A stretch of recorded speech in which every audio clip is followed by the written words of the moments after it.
Bismillahirrahmanirrahim. Assalamualaikum warahmatullahi wabarakatuh. Alhamdulillah, tsumma alhamdulillah, wassalatu wassalamu ala rasulillah wa ala alihi wa sahbihi wa walah, wa la hawla wa la quwata illa billah, amma ba'd.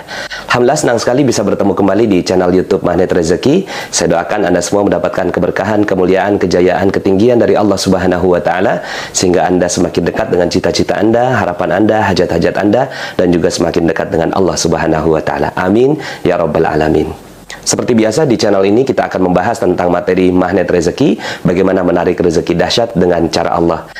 Tapi sebelum kita lanjut kepada materinya, bagi teman-teman yang belum subscribe dan baru saja menemukan channel ini, silahkan subscribe.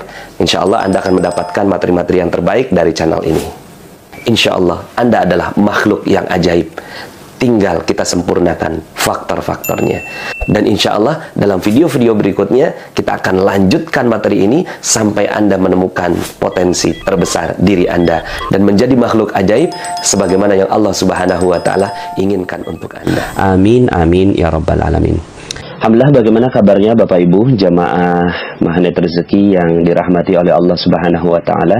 Semoga Anda semua berada dalam limpahan keberkahan, rahmat, karunia, kecintaan dan kasih sayang dari Allah Subhanahu wa Ta'ala, agar hidup Anda lebih berjaya, lebih makmur, lebih sejahtera, lebih bahagia, dan lebih mendapatkan ketenangan batin yang Allah Subhanahu wa Ta'ala titipkan pada hati sanubari Anda yang terdalam.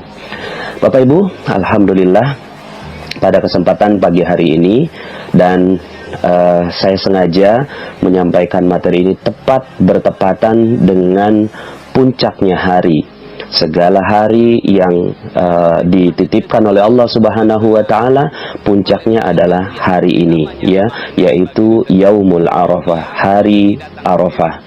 Maka materi saya hari ini adalah berjudul Puncak Keajaiban, ya. Puncak Keajaiban. Bapak Ibu, Islam ini agama yang ajaib, luar biasa, ya. Islam ini agama yang ajaib. Maka manusia diajak untuk masuk ke dalam din al-Islam. Manusia diajak untuk masuk kembali kepada ajaran Allah Subhanahu wa Ta'ala. Kenapa?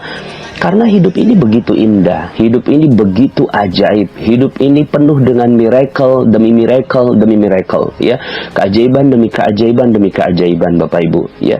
Cuma manusia, juga syaitan, jin, ingin mengeluarkan kita dari keajaiban ini. Padahal, Masya Allah. Maka, jika hidup Anda tidak ajaib, jika rezeki Anda seret, jika rezeki Anda itu ditahan oleh Allah Subhanahu wa Ta'ala, yuk sama-sama kita kembali ke dalam agama yang ajaib ini, yaitu Al-Islam, ya'lu wa la yu'la alaih, yang tinggi dan tidak ada yang lebih tinggi darinya. Maka Bapak Ibu, di dalam Al-Quran disebutkan tentang banyak sekali keajaiban demi keajaiban tersebut, ya. Dimulai dari kisahnya Nabi Adam, Nabi Idris, Nuh, Hud, Saleh, Ibrahim, ya, terus gitu, ya, Yusuf, ya, Zakaria, Yahya, Isa, dan Nabi Muhammad SAW, juga Nabi Lut dan seterusnya, ya, Nabi Sulaiman, Nabi Daud. Ini adalah kisah keajaiban demi keajaiban yang diterima oleh mereka, ya. Diterima oleh Zakaria yang ingin mendapatkan anak, ya, dan dimudahkan oleh Allah Subhanahu wa Ta'ala. Kisahnya Maryam yang mendapatkan makanan secara ajaib dari Allah Subhanahu wa Ta'ala. Nabi Musa yang bertemu dengan Khidir dengan peristiwa yang ajaib, ya. Kemudian Nabi Sulaiman yang memiliki kekayaan dengan penuh keajaiban. Nabi Daud alaihi salam yang mengalahkan musuhnya dengan kekuatan Allah Subhanahu wa Ta'ala, ya. Kam min fi'atin qalilatin ghalabat fi'atan katsiratan biiznillah. Betapa banyak, ya, golongan yang kecil mengalahkan yang besar dengan izin Allah. Maksudnya dengan izin Allah ini dengan keajaiban yang manusia menyebutnya adalah keajaiban.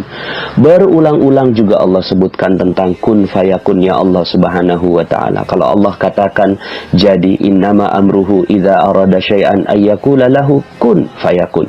Sesungguhnya kalau Allah ingin mengatakan jadi, maka jadi, ya. Maka Ini adalah agama keajaiban, agama yang penuh dengan keajaiban. Dan Allah ingin agar hidup Anda pun demikian. Allah ingin agar hidup Anda pun, kita semua ya, adalah ajaib. Ya, ajaib.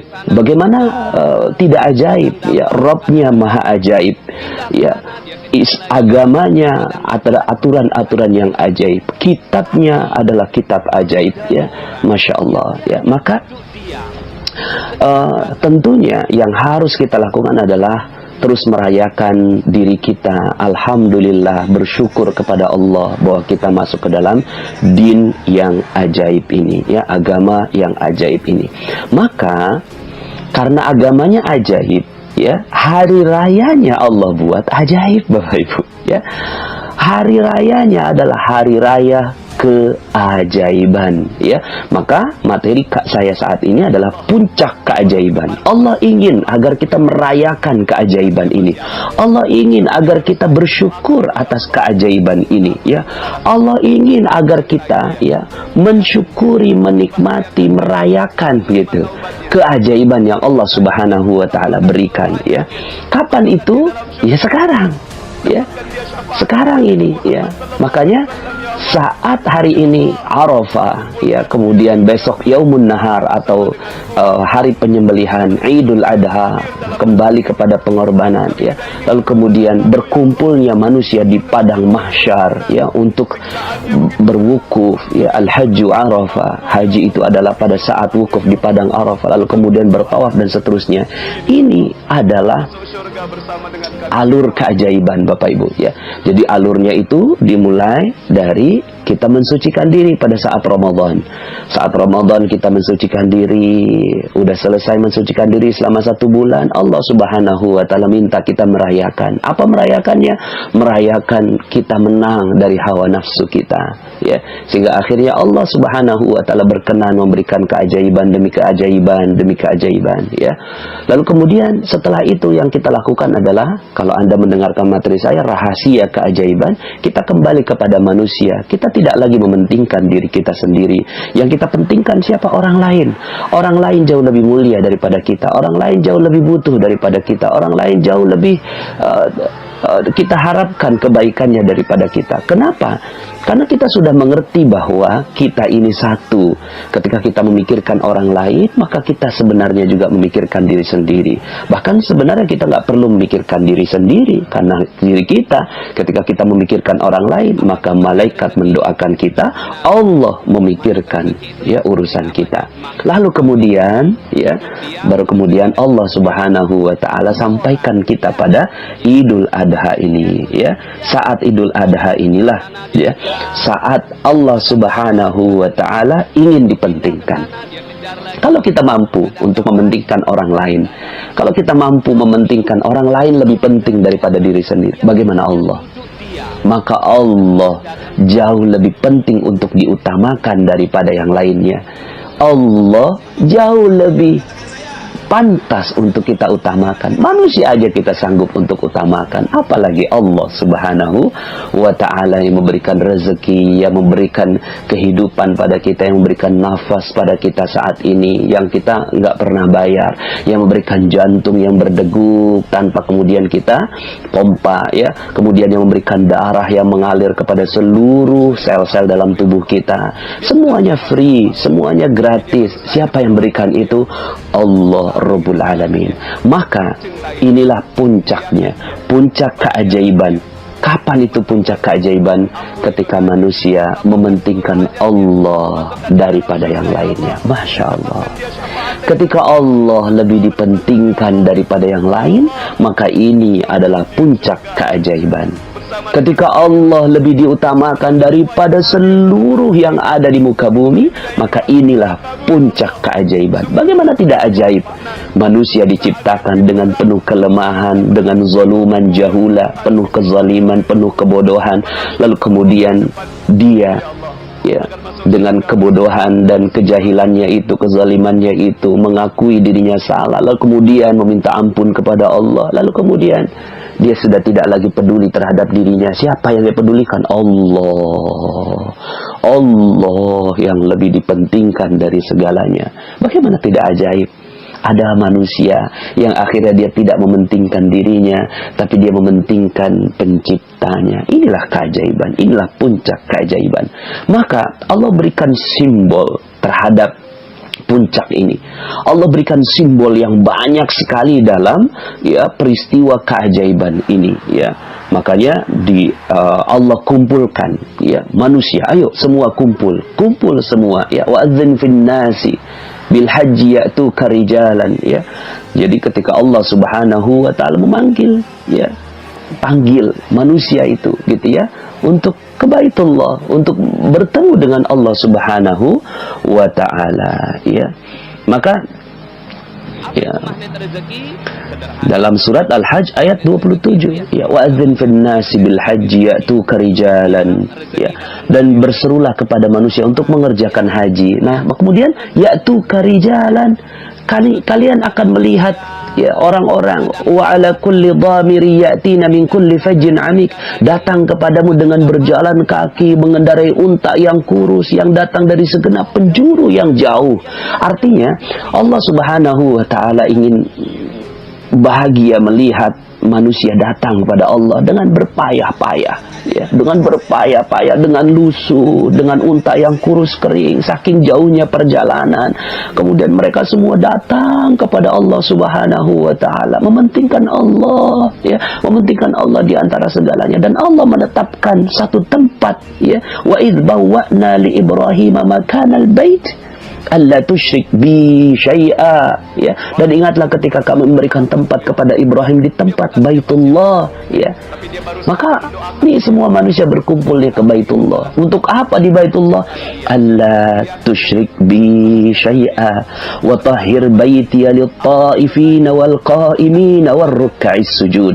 Janganlah kamu memperserikatkan sesuatu pun dengan aku, dan sucikanlah rumahku ini bagi orang yang tawaf, yang beribadah, yang ruku dan yang sujud. Ini adalah simbol. Simbol apa? Simbol kemuliaan Allah Subhanahu wa taala. Semua datang dengan baju yang sama, meninggalkan semua baju-baju kemewahan dunia yang lainnya, semua diganti dengan kain yang hanya terdiri dari dua, seperti kain kafan, yang di bawahnya jadi sarung, di atasnya jadi selendang, Lalu kemudian tidak boleh menggunakan penutup kepala untuk menyamaratakan manusia, seluruh manusia sama di sisi Allah Subhanahu wa taala. Dan ini adalah perlambang itu semua, bahwa yang dimuliakan pada saat itu bukan manusia tapi Allah Subhanahu wa taala. Lalu kemudian semuanya datang, labbaik ya Allah, labbaik ya Allah, labbaik Allahumma labbaik, labbaik la syarika laka labbaik, innal hamda wan ni'mata laka wal mulk la syarika lak. Kami datang ya Allah memenuhi panggilanmu, tidak ada sekutu bagimu, seluruh nikmat darimu, seluruh pujian untukmu, seluruh kerajaan milikmu. Masya Allah. Ini adalah puncaknya Bapak Ibu, puncak keajaiban itu ketika manusia dikumpulkan oleh Allah Subhanahu wa taala di satu tempat yang namanya Baitullah, Dan kemudian puncak dari itu semua adalah Al-Hajju Arafah, wukuf di padang Arafah. Wukuf di padang Arafah. Ngapain di sana? Berdiam diri, mengingat kesalahan lagi, kemudian berzikir lagi, mengutamakan Allah lagi, Dan bagi yang tidak mengikuti acara ini pun, yang tidak mengikuti haji, karena itu terbatas hanya 2 jutaan kurang lebih orang manusia di seluruh dunia, padahal manusia ada 7 miliar, maka mereka-mereka yang tidak masuk ke sana, Allah Subhanahu wa taala muliakan dengan saum Arafah, puasa Arafah. Dengan berpuasa ini subhanallah, unik Bapak Ibu, Puasa Ramadan itu 30 hari, wajib hukumnya, Tapi kemudian barang siapa yang berpuasa, maka taqaddama min zambi, ghufira lahu ma taqaddama min zambi, akan diampuni dosa seluruhnya sebelumnya. Tapi ini yaumul Arafah, hari Arafah, puasa Arafah, hukumnya sunnah. Tapi Mereka-mereka yang menjalankan puasa Arafah ini, dosanya akan diampuni yang sebelumnya dan yang setelahnya. Masya Allah, 1 tahun sebelumnya dan 1 tahun setelahnya. Perlambang apa ini? Perlambang Allah Subhanahu wa ta'ala memang sedang berikan diskon yang besar, diskon yang sangat-sangat besar bagi mereka semua yang melaksanakan puncak dari keajaiban ini, Bapak Ibu ya. Maka subhanallah ya, Allah Subhanahu wa ta'ala ya. Jadi puasa Arafah itu dapat menghapuskan dosa setahun yang lalu dan ya setahun yang akan datang. Ini diriwayatkan oleh Muslim. Nah, jadi artinya ya, Allah ingin berikan kesempatan 1 hari saja. 1 hari Yaumul Arafah. Lalu kemudian siapa yang berpuasa maka dosanya diampuni ya. Bagi yang mengikuti materi perisai rezeki, detoks rezeki, maka ini adalah kabar gembira buat Anda. Kabar gembira buat kita semua agar kita semua mampu memanfaatkannya. Allah Maha Sayang lebih daripada seorang ibu yang menyayangi anaknya. Maka Allah sayang ini 1 hari. Dijadikan sunnah kenapa? Karena ya, kalau dijadikan wajib kasihan wanita yang kena haid, kasihan wanita ya menyusui anaknya, diampuni juga oleh Allah. Enggak ikut, tapi ketika dia menyiapkan untuk suaminya, ketika dia mendoakan untuk orang lain, pahalanya insya Allah mudah-mudahan sama di sisi Allah Subhanahu wa ta'ala. Ini Allah kasih diskon besar-besaran karena ini puncak-puncak dari keajaiban ya.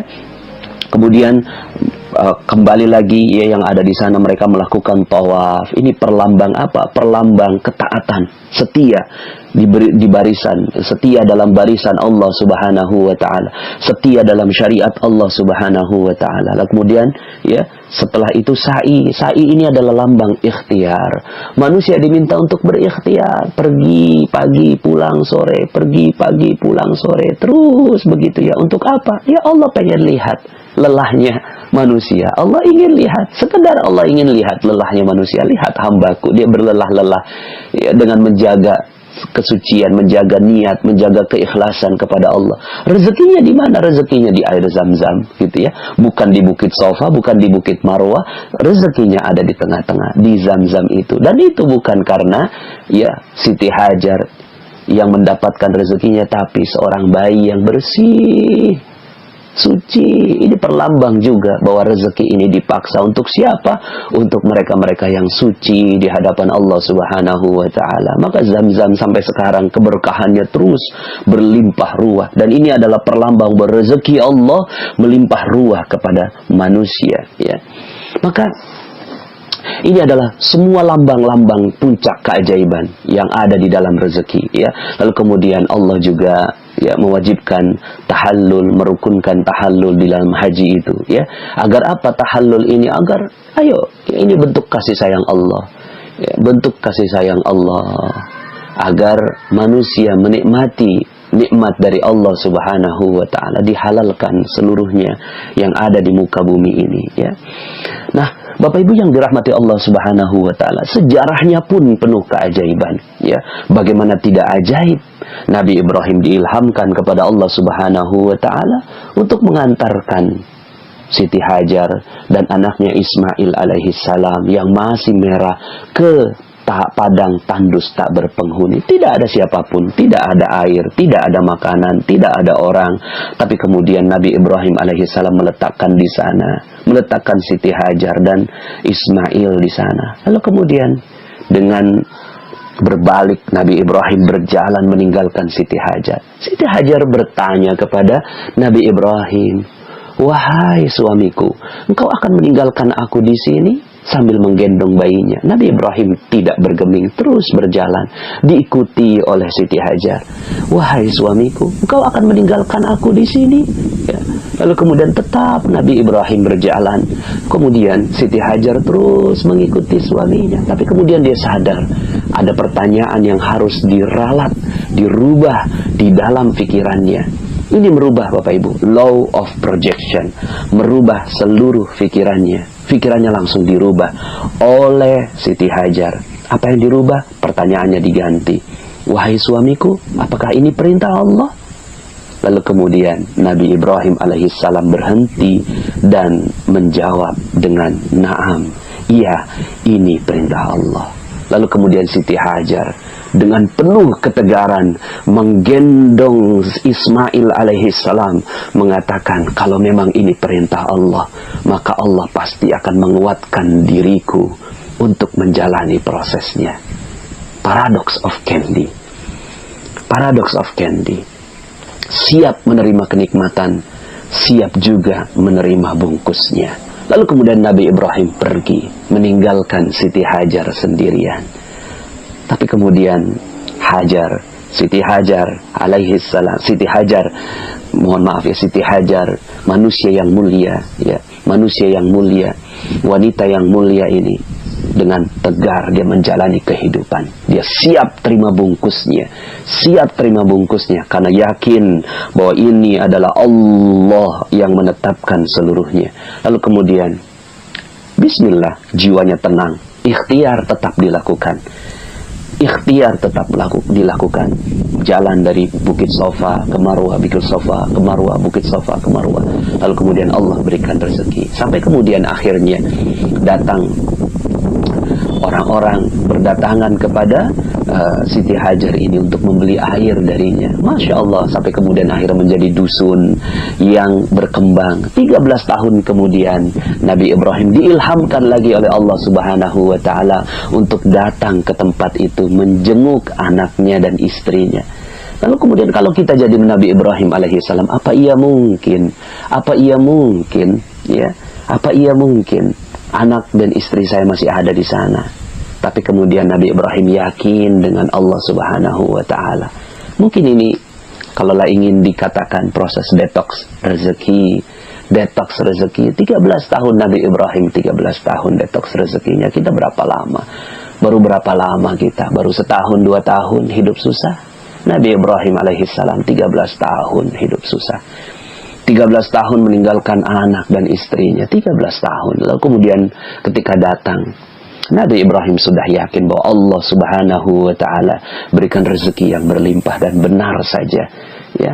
Tapi kemudian, ya, ketika baru saja bertemu dengan anaknya Ismail alaihissalam, nggak pernah kasih nafkah, nggak pernah dijengukin, pas datang mau disembelih, ya. Wahai anakku, ya, aku bermimpi diberikan ilham kepada Allah untuk menyembelihmu. Masya Allah, ya. Pada saat itu, di tanggal 8 Zulhijjah, Nabi Ibrahim tidur, kemudian bermimpi. Dalam mimpi tersebut, seseorang berkata kepada beliau, wahai Ibrahim, tepati janjimu. Kemudian pagi hari, Nabi Ibrahim alaihissalam bangun. Lalu kemudian, apa mimpi itu dari Allah ataukah dari syaitan? Ya, kemudian, ya, ini tanggal 8 Zulhijjah disebutkan sebagai Yaumut Tarwiyah. Dalam bahasa Arab diartikan berfikir tentang masa lalu, mengingat masa lalu, ya. Kemudian malam harinya beliau tidur, bermimpi lagi dengan mimpi yang sama. Lalu kemudian akhirnya beliau mengetahui bahwa mimpi tersebut berasal dari Allah Subhanahu wa Ta'ala. Lalu kemudian, ya, pada tanggal 9 Zulhijjah ini disebut sebagai Yaumul Arafah. Yaumul Arafah ini, ya, adalah hari mengetahui, ya. Mengetahui tentang apa? Mengetahui bahwa ini adalah perintah dari Allah Subhanahu wa Ta'ala. Kemudian Nabi Ibrahim alaihissalam mengajak, ya, memerintahkan kepada Siti Hajar, pakaikan, ya, anakmu dengan pakaian yang bagus, karena sesungguhnya aku akan pergi bersamanya untuk bertamu. Siti Hajar pun memberi Nabi Ismail dengan pakaian yang bagus, memberinya wangi-wangian, menyisir rambutnya. Kemudian Nabi Ibrahim pergi bersama Nabi Ismail dengan membawa sebuah pisau besar dan tali ke arah tanah di Mina. Pada hari itu, iblis lebih sibuk dan lebih gugup, ya. Kenapa? Gugup karena akan terjadi keajaiban dari Allah Subhanahu wa Ta'ala. Gugup karena manusia akan yakin kepada Allah Subhanahu wa Ta'ala. Lalu kemudian dia datang kembali, pergi lagi, ya, menemui, ya, mereka berusaha menggoda. Iblis menggoda Nabi Ibrahim. Apa kamu nggak tega melihat anakmu, gitu kan? Ketika berdiri, ya, begitu tampan, lembut tingkah lakunya. Nabi Ibrahim berkata, iya, tetapi aku diperintahkan untuk menyembelihnya. Kemudian iblis tidak kuasa menggoda Nabi Ibrahim, kemudian pergi menemui Siti Hajar. Wahai Siti Hajar, bagaimana bisa kamu hanya duduk di sini sedangkan Ibrahim pergi bersama anaknya untuk menyembelihnya? Hajar berkata, kamu jangan dusta kepadaku.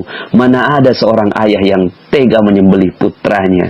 Iblis menjawab, lalu untuk apa Ibrahim membawa pisau besar dan tali? Untuk alasan apa ia menyembelihnya? Kata Siti Hajar. Ia menyatakan bahwa Tuhannya telah memerintahkannya untuk menyembelih anaknya. Lalu berkata Hajar, ya, seorang nabi tidak diperintahkan untuk kebatilan, dan aku akan selalu percaya kepadanya. Nyawaku sebagai tebusan atas perkara itu. Maka bagaimana dengan anakku? Tentulah ia demikian. Ya, Masya Allah. Iblis tak berhasil menggoda Siti Hajar. Kemudian datang menggoda Ismail. Kamu sangat senang bermain-main, tetapi ayahmu membawa pisau besar dan tali akan menyembelihmu. Nabi Ismail berkata, kamu jangan bohong pada aku. Ayahku tidak akan pernah menyembelihku.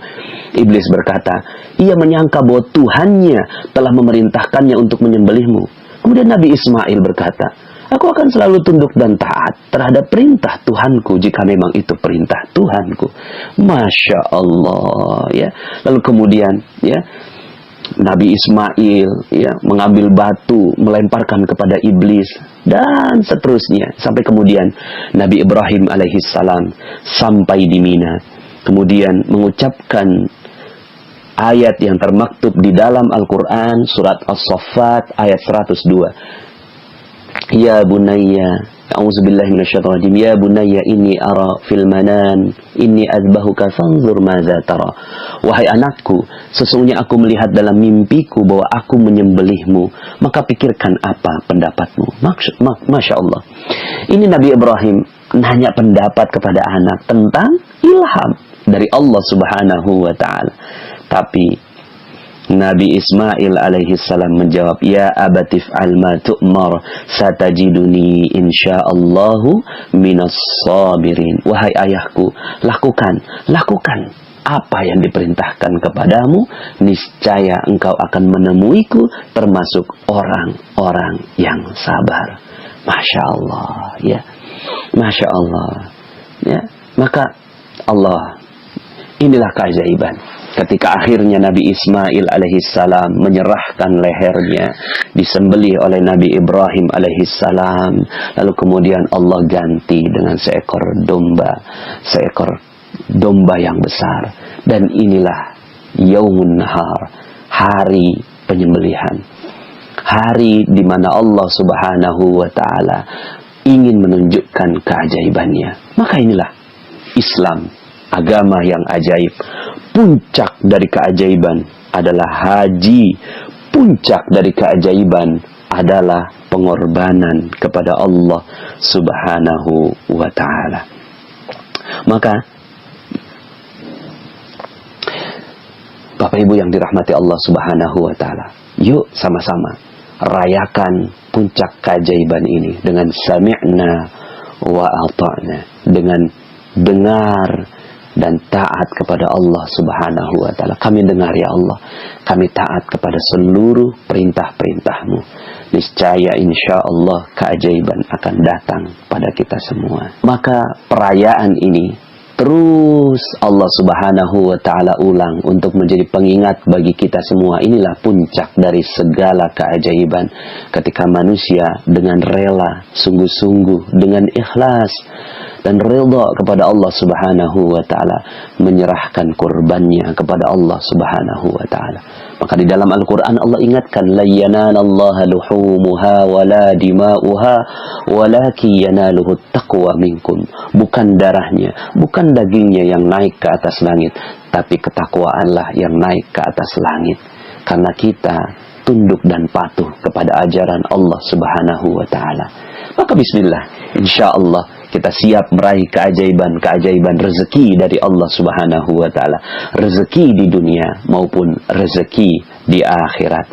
Dan itu semua, puncak dari itu semua adalah ketika kita mampu meninggikan Allah Subhanahu wa taala.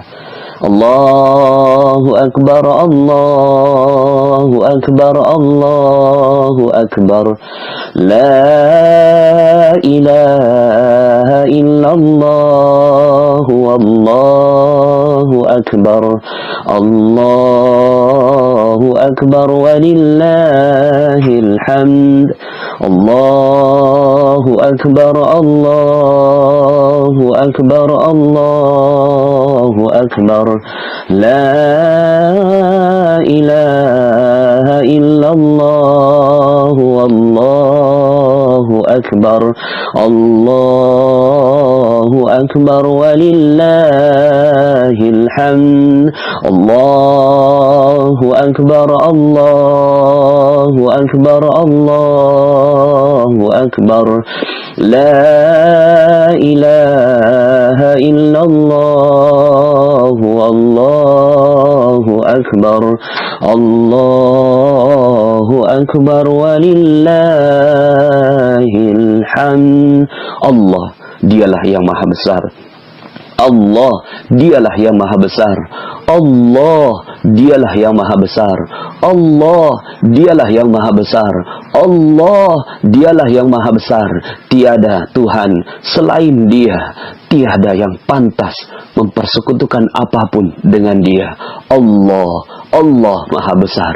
Inilah puncak keajaiban. Rayakan puncak keajaiban Anda. Insya Allah, Anda adalah makhluk yang ajaib.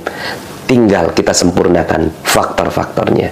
Dan insya Allah dalam video-video berikutnya kita akan lanjutkan materi ini sampai Anda menemukan potensi terbesar diri Anda dan menjadi makhluk ajaib sebagaimana yang Allah Subhanahu wa Ta'ala inginkan untuk Anda. Saya Nasrullah, sampai jumpa. Assalamualaikum warahmatullahi wabarakatuh.